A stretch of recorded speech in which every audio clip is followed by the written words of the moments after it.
South America was unbelievable. The valley we hunted had 20 million doves in it. You wouldn't believe it.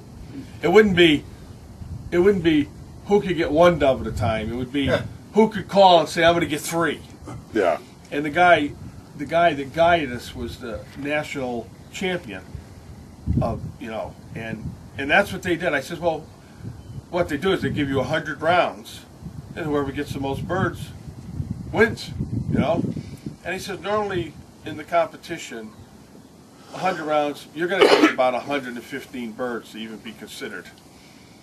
So they have to call them. And you have to call? And you'd be funny. You'd be watching him, and he'd be saying, okay, now those three birds are going to cross, and I'm going. And he'd shoot. The three birds would come down. You know what I mean? Well, they're going to cross right there. Boom! It's like unreal. I mean, I shot a case of shells one day. My arm was black and blue from here across my tip. What'd you use? Oh my 12 gauge? God, yeah. Oh my God.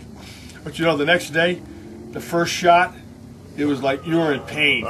After that, though, Didn't think of it. it was over. Just keep shooting, baby. Just keep shooting. Keep shooting. Did you have the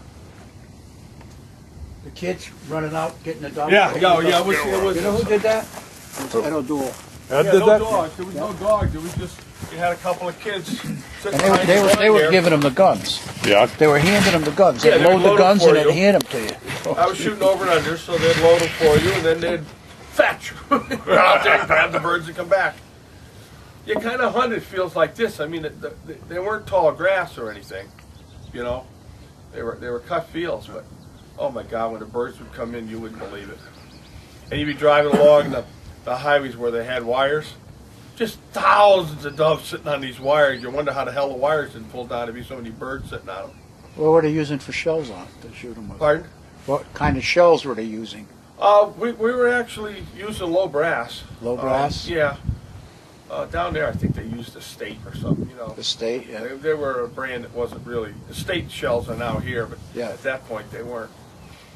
The guy we hunted with, his father worked for the government. He was the guy that had classified all the birds in Colombia. He had done the book on all the bird species in Colombia. He later was kidnapped by terrorists. Yeah. And it was right up in Field and Stream magazine, and they had him for 2 months. And what they used to do is hang him in a tree every night. Hang him in a Well, they tree. put him in a net and pull him up in a tree.